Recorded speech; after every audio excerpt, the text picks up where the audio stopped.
So, yun na nga guys, meron na naman tayong i-unbox. Ayan. I-unbox na natin. Ayan. GNT Express ulit. Ang ating courier. So, maraming salamat ulit kay Sir Paul Sarsuelo. Ang ating napakabait at napakasipag na rider na nag-deliver ng aking parcel. Ayan. So, sige guys, open na natin to. Ito ulit ay Blue Corner. Ayan. Ay, sinabi ko. Ayan. Hindi na to unboxing. Ayan, sinabi ko na eh. Sorry. Okay, sige. Buksan na natin, guys.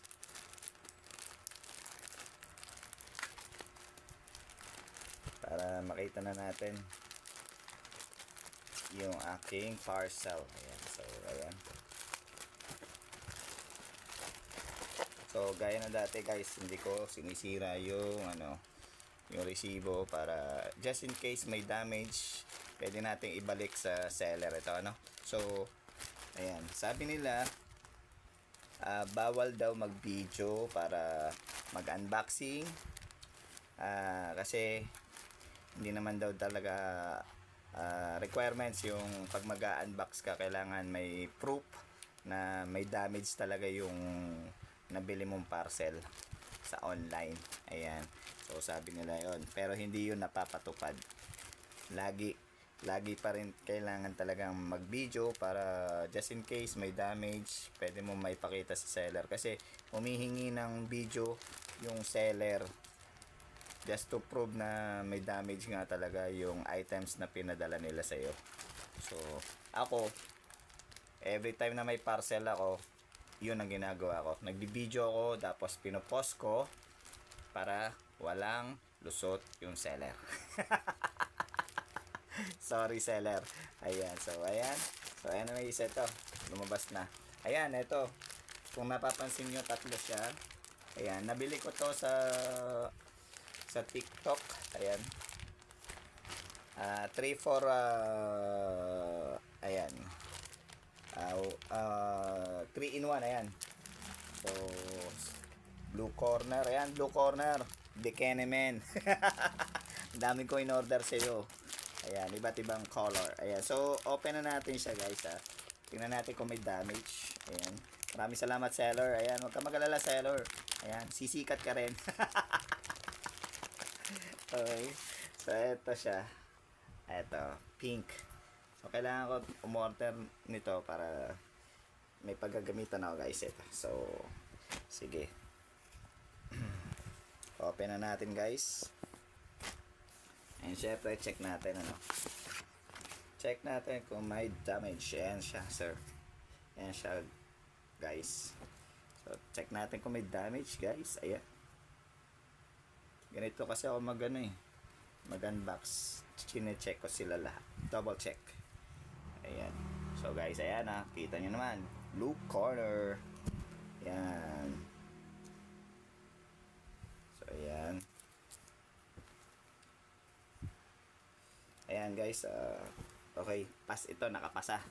Nakapasa itong ating first t-shirt. Okay. So, kailangan natin ibalik na maayos. Kasi hindi pa naman natin gagamitin guys. So, tabi muna natin. Okay. Tapos pag gagamitin na, saka naman ilalabas. Okay. So, ayan. Ayan. Blue Corner, Bikini-men. Ayan. So, ayan. Inayos ko lang at yung same tiklop niya para mas magandang tingnan. Mas may iba. Para madaling ibalik sa lalagyan, guys. Ayan. So, inaano ko na siya, guys. Binabalik ko na. So, eto guys, naibalik ko na. And, balik na natin sa lagyan. Okay.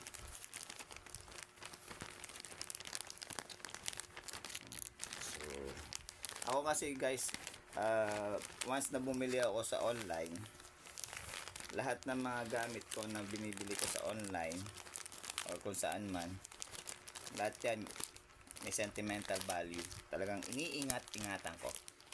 Syempre, lalo na kapag bigay. Lalo na pagbigay yung mga items, ano. So, yan, ingat na ingat ako dyan, syempre. Kung maaari lang, hindi ko gamitin. Ayan. Yung iba, yung mga binibigay sa akin, hindi ko ginagamit eh. Yung iba naman, ayun, nami-misplace ko, nawala. Yung isa nawala, nung nagpalaba ako sa laundry shop, pagbalik sa akin, wala na. Special yung ano iisang beses ko pala nagamit, nawala na siya. Doon pa mismo sa laundry shop, nawala. Nung time na gagamitin ko na yung t-shirt na yun, nawala. Hindi ko na nakita, so ayun. Kahit anong gawin kong hanap dito sa mga pinagtataguan ko ng mga importante kong gamit, sa cabinet, sa bag, wala. Wala na talaga yung t-shirt na napakaganda. Kaya ayun. So, sorry po sa nagbigay sa akin. Pasensya na po. Ayan guys, ito naman yung pangalawa, no. Siyempre, blue corner pa rin yan. So, sige, open ulit natin.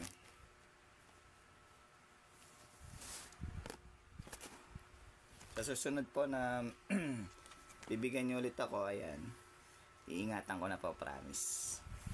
Ako na po mismo maglalaba, magkukusot. Ayan. Nagkataon lang po na talagang kailangan lahatan na yung pagpapalaundry. Ayan. At napakadami na nung aking labahin. So, pinagsabay ko. Yun pa yung nawala. Actually, 3 beses kami nawalan doon sa laundry shop na yun. Pero doon pa rin kami nagpapalaba. Pero siguro lilipat kami ng ibang laundry shop para hindi na mawalan ng importanteng gamit. Ayan, una yung kapatid ko bunso, pangalawa yung anak ko, pangatlo ako. So 3 beses. Hindi ko alam kung bakit nangyayari pa rin yung ganong sitwasyon, ano. Although kada isang washing machine para sa isang client, para sa isang customer, 'di ba? Pero bakit nangyayari pa rin yung nawawalan? Okay? Sila naman yung nagtitiklop noon, sila yung naglalagay sa lalagyan, sa plastic, tapos para ma-pick up nung customer. Pero bakit nawawalan pa rin? So, sa mga laundry shop dyan, shout out sa inyo lahat. Sa mga laundry shop, pakiayos po yung ano ninyo do sa mga customer ninyo, yung mga gamit nila, please. Yan. Advice ko lang yan, ingatan nyo mabuti kasi pinagkatiwalaan namin kayo magpalabas sa inyo, tapos biglang may mawawala na gamit, 'di ba? Tapos importante pa yung gamit na nawala, t-shirt or blouse or pantalon. So napaka laking ano yun, kawalan yun doon sa customer na nagpalabas sa inyo, na nagtiwala sa inyo.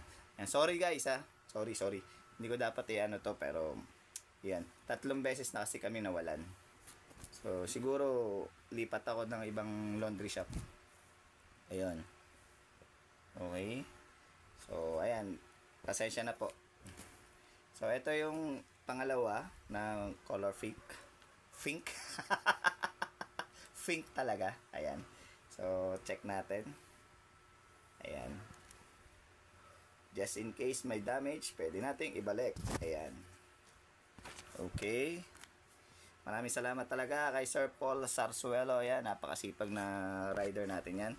And siya lang talaga yung laging nagdi-deliver. Kaya pag nagche-check out po ako, no, tinitingnan ko agad kung JNT Express yung courier. Kapag JNT Express yung courier, alam ko na si Sir Paul Sarsuelo yung magdi-deliver. Ayan.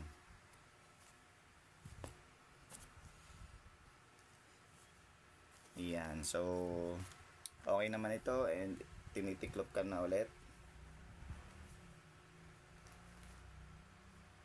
Ibabalik na ulit natin sa plastic. And inihintay ko lang yung go signal kung kailan ko to gagamitin. Ayan.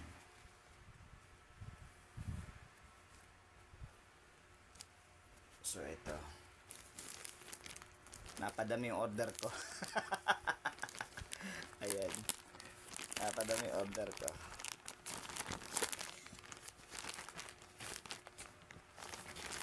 Na-excite ako, na-excite. Ayan. Pero ayan. Sabi ko nga sana kung kailangan nila itong extra, edi pwede nila itong gamitin.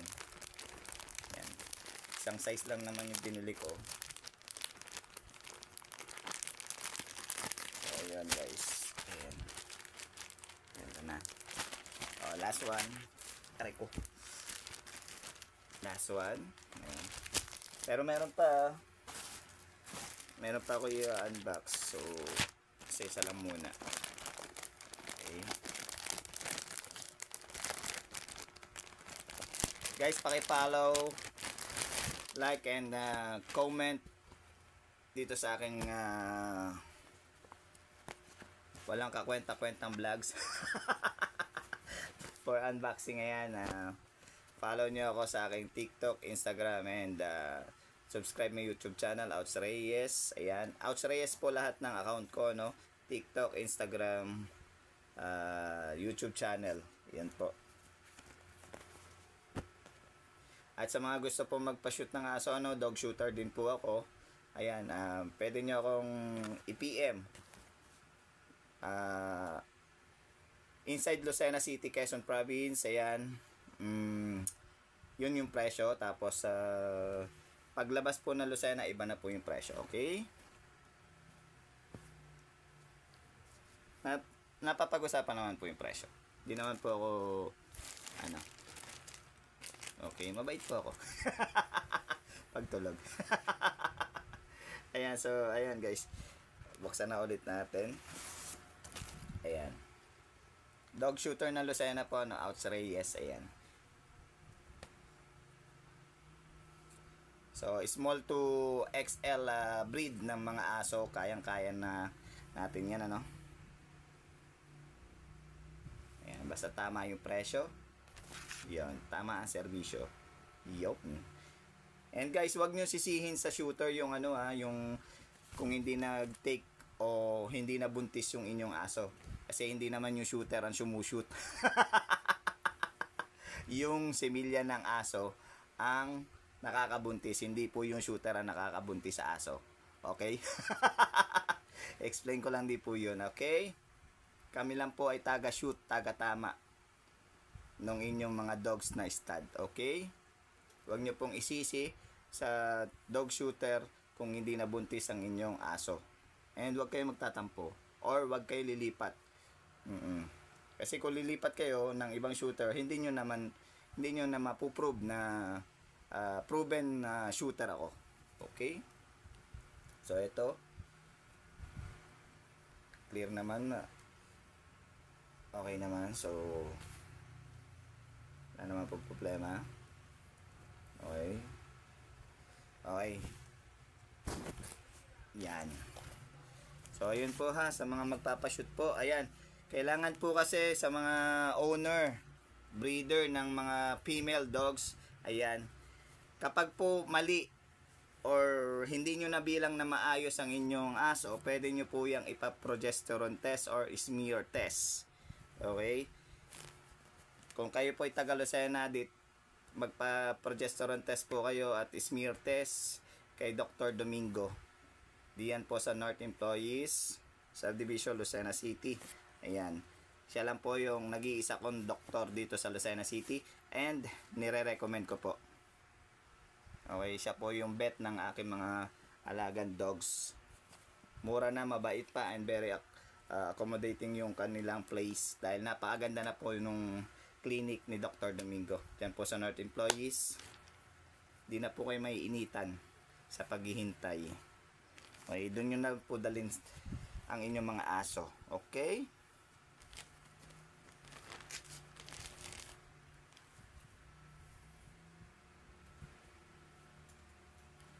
Kailangan po kasi tama ang inyong bilang. Once na nakakita kayo ng spotting or kaunting dugo sa sahig or do sa plastic matting na puti, kailangan po kasi puti ang gagamitin yung plastic matting sa inyong mga cages ng inyong aso. Kasi kung kulay itim yan, hindi nyo makikita yung dugo na nire-regla na pala yung inyong aso. Okay? Isa pa rin po yung sa advice ko na puti dapat ang gagamitin yung plastic matting para makita nyo yung dugo ng inyong female dogs kung kailan nag-heat. Halimbawa po ngayon nagsimula mag-heat or nakakita kayo ng spotting, ayan po, mag-start na po kayo magbilang. Okay? Kung paano po yung bilang, PM nyo lang ako. Okay? Pero hindi ko po sasabihin dito kasi syempre may iba po kasi na kumukuha lang ng information pero after nun makakuha ng information, humahanap ng iba. Okay? So, ilang beses na po nangyari sa akin yan. Pasensya na kayo guys.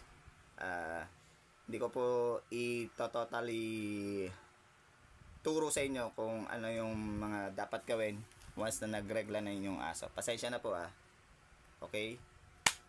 Pasensya na po. Nadala na po kasi ako noong time na yon. Ang dami nagtatanong sa akin, PM. Once na naituro ko na yung mga dapat gawin sa kanilang female dogs, wala na. Hindi na nila ako kinokontak. Mahanap sila ng iba. Then after that, pag hindi nabuntis yung aso, sa kanila ako babalikan. Tatanong ulit ako, bakit hindi nabuntis yung aso ko? Sino ba naging shooter? Hindi naman ako, di ba? So, ako po yung shooter na nagtuturo ng mga nalalaman ko sa pag-aaso. Ayan po. Kung ano po yung nalalaman ko sa pag-aaso, sinishare ko po sa mga client ko na nagtitiwala sa akin. Okay? Shoutout po kay Sir Wilson. Ayan. Maraming salamat po sa pagtitiwala niyo sa akin na ipa-adapt si Spike, ang inyong American Bully sa akin. And shoutout kay Sir Arvin sa Hor. Ayan. Pareho kaming nabigyan ni Sir Wilson ng American Bully and maraming salamat po. Happy breeding po sa ating lahat and ayan, hopefully magtuloy-tuloy yung ating breeding session ng ating mga American Bully. Ayan, dito sa Lucena City. Kakalat po ulit natin yan. Bubuhayin natin ang Bully World dito sa Lucena City. Ayan. Meron po kami mga magagandang stud kay Sir Arbin at saka kay Sir Wilson. Ayan, mamimili po kayo ng mga stud na napakaganda. Okay, PM nyo lang ako, Ouch Reyes. Ako po ang kanilang mga shooter. Okay, ako po ang shooter ng kanilang mga aso. Ayan.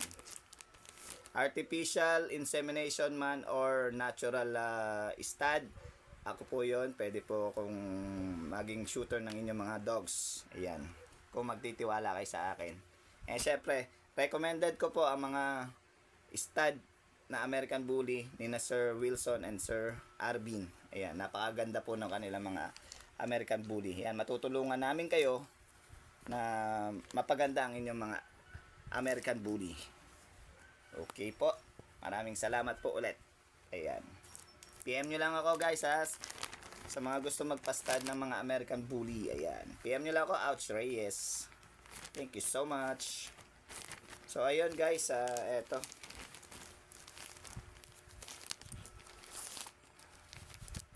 Ay, dapat ginamitan ko ng mic. Ayan. Alam ko, pag walang mic, mahina yung dating ng ko eh. Pero okay lang. Sige. Sa interview ko lang yun. Sa mga client ko, ginagamit. Ayan, sa interview ko. Ayan.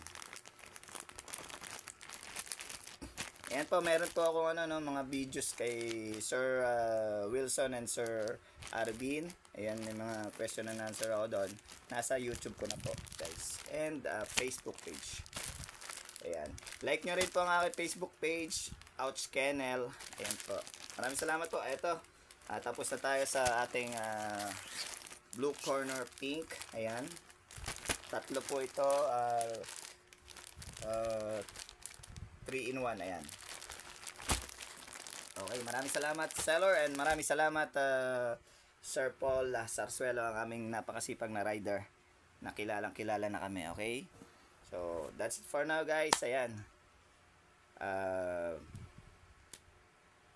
Hanggang sa susunod na pag-unbox ng aking mga parcel. Maraming salamat. Bye-bye!